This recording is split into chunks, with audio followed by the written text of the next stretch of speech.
এই দেখো দুপুরবেলা খেতে বসেছি, কি দেখো, আলু পেঁয়াজ ভাজা, কাঁকরোল ভাজা, পুঁইশাক চচ্চড়ি আর আলু কচু বেগুন দিয়ে ইলিশ মাছের ঝোল। তো হসপিটালে যাওয়ার সময় শ্যাম্পু করে গেছিলাম, আগের দিন এসে তো আর করিনি, তাই আজকে শ্যাম্পু করে স্নান করেই খেতে বসে গেছি। দেখো মাথা দিয়ে জল পড়ছে টপ টপ করে, আর এখনও মাথাটাই ঠিকঠাক মুছিনি। খিদে পেয়ে গেছে, খেতে বসে পড়েছি।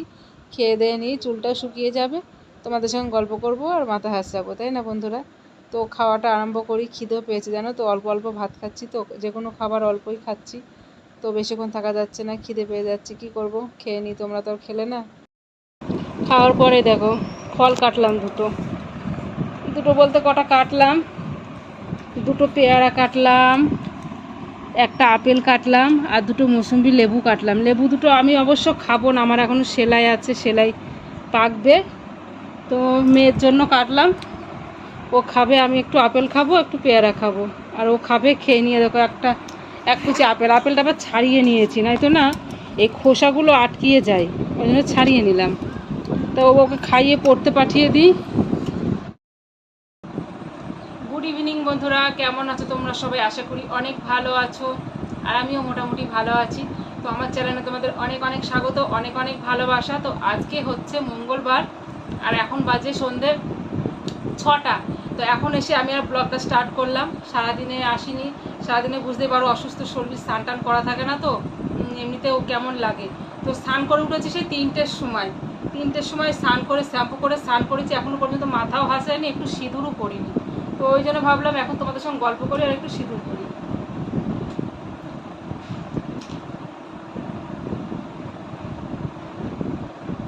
চুলগুলো সব উঠে গেছে, তো সামনে যে চুলগুলো ছোট ছোটরা এই ফ্যানের হাওয়াতে শুধু সামনে চলে আসে, আর এমনিতে চুল খোলা চুলে সিঁদুর পড়তেও নেই, তো চুলটা একটুখানি আটকিয়ে নিলাম। তো আজকে একটা কথা হয়েছে, কি জানো, বলছি তোমাদেরকে। সিঁদুরটা আগে একটু পরে নিই।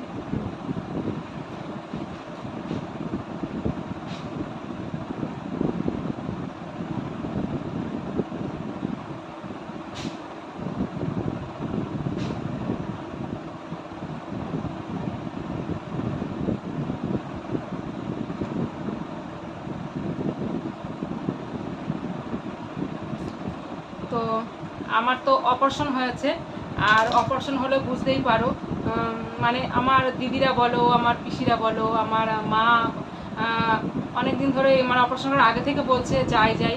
আমি তো বললাম যে না, এখন আসতে হবে না, আমি অপারেশন করি, তারপরে তোমরা এসো। তো মায়ের মন বুঝতেই পারো, সন্তানের কিছু হলে সন্তান যতই বুড়ো হয়ে যাক না কেন, তো মার কাছে তো সন্তান ছোটোই সব সময়কারের জন্য।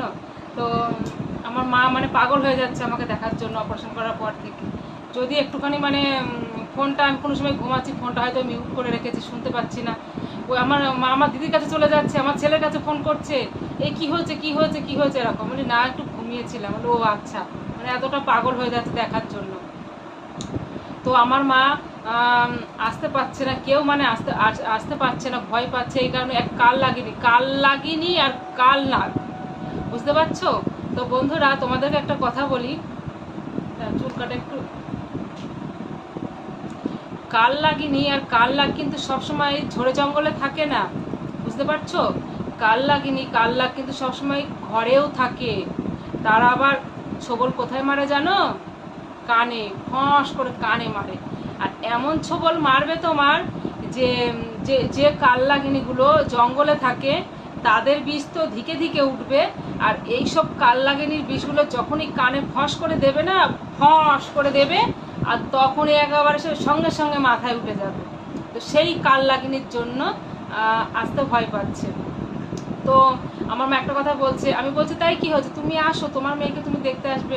বলছে দেখ মা, যে খেতে তো বাড়িতেও তো খেতে পাই, তা খেতে কি আমরা পাই না, কিন্তু ওইসব কথাগুলো যখন শুনি তখন কতটা কষ্ট হয়। তো তো আমি তো চাই যে আমি গিয়ে তুই এরকম পেট কাটা, তোর কাছে 10 দিন গিয়ে তোকে একটু সুস্থ করে দিয়ে আসি, তারপরে তুই একা একা টুকটাক করতে পারবি। এখন তো যেহেতু আমি শুলে উঠতে পারি না, মানে বসলে শুতে পারি না, এরকম অবস্থা, পেট কাটলে বুঝতেই পারো। তো আমি তো তাই ভাবছে যে দিন 10 গিয়ে তোকে একটু সুস্থ করে দিয়ে আসি। তো আমি বলছি তুমি আসবে না, কি হয়েছে, তুমি আসো। এবার আমি এখন আর চুপ করে থাকবো না, অনেক চুপ করে থেকেছি, এখন যদি চুপ করে থাকি তাহলে আমাকে বোকা মনে করবো, ওরা আমাকে সত্যিই বোকা মনে করে। আসল কথা হলো কি বলতো, আমি তো কারোর মুখের ওপর কথা বলতে পারি না, কাউকে মনে কষ্ট দিয়ে কথা বলতে পারি না, এই জন্য আমার ছেলে আবার উড়ি উড়ি করছে। আমি সত্যি আমি এরকম মনে কষ্ট দিয়ে কাউকে কথা বলতে পারি না।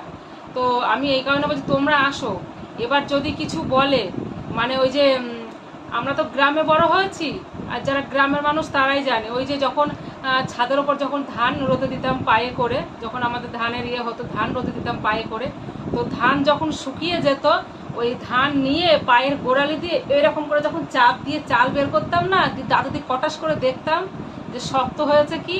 আমি বলছি এবার যদি কিছু বলে, ওই ধান ওখানে দেবো, ওখানে ধান দিয়ে পায়ের গোড়ালি দিয়ে এর মোড়া দিয়ে বিচি বের করে দেবো, চাল তো বেরোবে না, বিচি বেরোবে। আমার সংসারে এসে বেশি নাক গলানো আমার বরের কাছে শুইয়ে ছেড়ে দেবো এবার।